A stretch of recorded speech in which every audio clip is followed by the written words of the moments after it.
Bismillahirrahmanirrahim. Wassallallahu ala sayyidina Muhammad wa ala alihi washabihi wasalam. Assalamualaikum warahmatullahi wabarakatuh. Manusia punya nafsu. Selama masih hidup di dunia ini, kita dianjurkan untuk senantiasa mengendalikan hawa nafsu dan lebih mengutamakan kepada pikiran, akal budi, dan kolbu atau jiwa. Jika berhasil mengendalikan itu semua, maka niscaya akan mendapatkan rahmat Allah, sehingga akhirnya apabila sudah mati meninggalkan dunia, masuk ke negeri akhirat, dapat menempati surga. Surga adalah segala sesuatu yang dapat memuaskan nafsu manusia.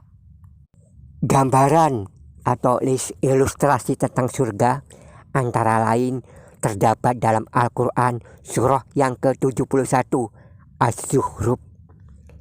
Kepada mereka diedarkan piring-piring dan gelas-gelas dari emas, dan di dalam surga itu terdapat apa-apa yang diingini oleh hati, dan terdapat segala hal yang sedap dipandang mata, dan kamu kekal di dalamnya. Al-Quran surah yang ke-56 Al-Waqiah ayat 15 hingga 16. Allah memberitahu, ala sururim maudunat mutaqiina alaiha mutaqabilin. Mereka, para penghuni surga, berada di atas dipan-dipan yang bertahtakan emas dan permata.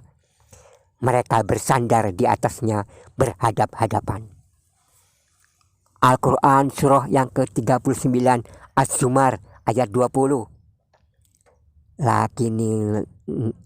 Lakinil ladina taqaw rabbahum lahum ghurafum min fawqiha ghurafum mabniyatun tajri min tahtihal anhar wa'dallah la yukhlifullahul mi'ad. Tetapi orang-orang yang bertakwa kepada Tuhannya, mereka mendapat kamar-kamar di surga. Di atas kamar itu dibangun lagi kamar-kamar, dan di bawahnya mengalir sungai-sungai. Itulah janji Allah. Allah tidak akan memungkiri janjinya. Para winners yang berbahagia, melalui video ini saya sajikan 17 hal atau amalan yang bisa menyebabkan kita dibangunkan atau dihadiahkan oleh Allah satu rumah di surga. Yang pertama, barang siapa yang ikhlas membangun masjid bukan karena ria, bukan karena sombong, maka Allah akan membangunkan untuknya rumah di surga. Dalam hadis, barang siapa yang membangun masjid, maka Allah akan membangunkan baginya rumah semisalnya di surga. Hadis riwayat Bukhari dan Muslim. Yang kedua, mendapat rumah di surga karena mengeluarkan sesuatu yang menyakitkan atau mengeluarkan sesuatu kotoran yang ada di dalam masjid. Ini terdapat dalam hadis riwayat Ibnu Majah dari Abu Sa'id Al-Khudri. Yang ketiga, merapatkan shaf atau barisan di dalam sholat berjamaah. Ini hadis riwayat Tabrani dari Aisyah. Juga ada hadis, barang siapa yang menutupi suatu celah dalam shaf, niscaya Allah mengangkat derajatnya karena hal tersebut, dan akan dibangunkan untuknya sebuah rumah di dalam surga. Ini hadis riwayat Al-Muhammili. Yang keempat, sholat sunat 12 rakaat dalam sehari semalam, yaitu 4 rakaat sebelum zuhur, 2 rakaat sesudah zuhur, 2 rakaat setelah maghrib, 2 rakaat sesudah Isya, 2 rakaat sebelum subuh. Ini menurut hadis riwayat Tirmidzi. Juga ada hadis riwayat Tabrani, siapa yang sholat duha 4 rakaat dan sholat sebelum zuhur 4 rakaat, maka dibangunkan baginya rumah di surga. Yang kelima, sholat 4 rakaat sebelum asar. Ini menurut hadis riwayat Abu Ya'la dari Ummu Habibah binti Abu Sufyan. Yang keenam, sholat awabin sesudah maghrib 20 rakaat. Ini menurut hadis riwayat Ibnu Majah dari Aisyah. Jadi setelah selesai sholat fardu maghrib, lakukan sholat sunat awabin sebanyak 20 rakaat. Setiap 2 rakaat 1 kali salam. Ini 2 rakaat.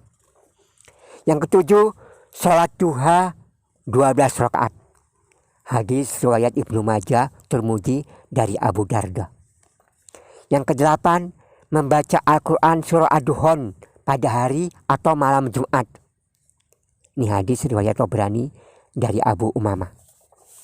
Yang kesembilan, meninggalkan debat atau meninggalkan perdebatan. Rasulullah bersabda, aku akan menjamin rumah di tepi surga bagi seseorang yang meninggalkan perdebatan meskipun ia benar. Hadis riwayat Abu Daud. Yang ke-10, sholat sunat di malam Ramadan. Ini hadis riwayat Al-Baihaqi dari Abu Sa'id Al-Khudri. Bahkan menurut hadis riwayat Ali bin Abi Thalib, malam yang ke-21 Ramadan, sholat tarawih pada malam ke-21 Ramadan, Allah akan memberikan kepada pengamalnya rumah di surga dari cahaya, yang terbuat dari cahaya. Yang ke-11, puasa sunat pada hari Rabu, Kamis, Jumat. Khususnya pada tanggal 13, 14, 15 Hijriah. Disebut puasa putih ya. Ke-12, beriman Islam yang kafah, berhijrah ke yang lebih baik, dan serta berakhlak mulia. Rasulullah bersabda, aku juga menjamin rumah di surga yang paling tinggi bagi seseorang yang berakhlak baik. Hadis riwayat Abu Daud. Aku yang menjamin rumah di tepi surga dan rumah di tengah surga untuk siapa saja yang beriman kepadaku dan memeluk Islam dan berhijrah, dan aku menjamin untuk siapa saja yang beriman kepadaku dan memeluk Islam. Hadis riwayat An-Nasa'i. Yang ke-13, membaca surah Al-Ikhlas 10 kali. Ini hadis riwayat Ahmad dari Mu'adz bin Anas Al-Jahni. Rasulullah bersabda, barang siapa membaca Qul huwallahu ahad hingga selesai sebanyak 10 kali, niscaya Allah akan membangun sebuah istana untuknya di surga. Hadis riwayat Ahmad. Yang ke-14, sholat sunat 2 rakaat usai sholat Isya. Di setiap rakaat selesai membaca Al-Fatihah, baca surah Al-Ikhlas 20 kali. Nah, sholatnya 2 rakaat. Setiap selesai Al-Fatihah baca surah Al-Ikhlas 20 kali. Berarti totalnya ada 40 kali surah Al-Ikhlas. Ini sholat sunat yang dilakukan selesai sholat fardu Isya. Hadis riwayat Abu Sa'id Ibnu Hibban dari Anas bin Malik. Yang ke-15, berzikir di pasar. Ini hadis riwayat Ad-Dailani dari Umar bin Khattab. Barang siapa masuk pasar, lalu ia mengucapkan, tidak ada Tuhan kecuali Allah saja, tidak ada sekutu baginya, baginya kerajaan, baginya segala pujian, dialah yang menghidupkan dan yang mematikan, dialah yang hidup tidak akan mati, di tangannya segala kebaikan, Dialah yang maha kuasa atas segala sesuatu. Barang siapa yang mengucapkan 10 kali ini di pasar, satu kali pun tidak apa-apa. Barang siapa yang masuk pasar lalu ia mengucapkan hal ini, niscaya untuknya 1.000.000 kebaikan dan menghapuskan darinya 1.000.000 kejelekan, serta mengangkat derajatnya hingga 1.000.000 derajat, dan Allah membangunkan baginya rumah di surga. Ini hadis riwayat Ahmad. Bacaannya dalam bahasa Arab aslinya begini. La ilaha illallah wahdahu la syarikalah, lahul mulku wa lahul hamdu yuhyi wa yumitu wa huwa hayyun la yamutu biyadihil khair wa huwa ala kulli syai'in qadir. Yang ke-16, sabar dalam menghadapi kematian anak. Hadis riwayat Tirmidzi dari Abi Musa. Jika anak seorang hamba meninggal, Allah berfirman kepada para malaikatnya, kalian telah mencabut nyawa anak hambaku. Mereka menjawab, ya. Allah berfirman, kalian telah mencabut nyawa buah hatinya. Mereka menjawab, ya. Allah bertanya, apa yang dikatakan hambaku itu? Mereka para malaikat menjawab, dia memujimu dan mengucapkan istirja, inna lillahi wa inna ilaihi raji'un. Allah berkata, bangunlah untuk hambaku itu satu rumah di surga, dan berilah nama rumah itu dengan Baitul Hamdi. Hadis riwayat Tirmidzi. Baitul Hamid atau Baitul Hamdi. Yang ke-17, ini yang berat ini. Tinggalkan dusta meskipun cuma untuk bercanda. Kelihatannya ini susah dilakukan ya.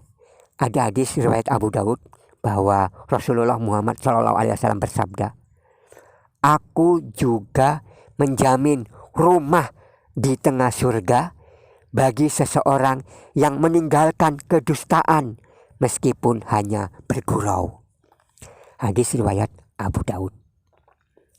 Demikian video ini, semoga bermanfaat dan semoga kelak kita semua menjadi orang-orang yang termasuk orang-orang yang memiliki rumah di surga sebagai hadiah dari Allah, dibangunkan, didirikan oleh Allah rumah untuk kita semua di surga.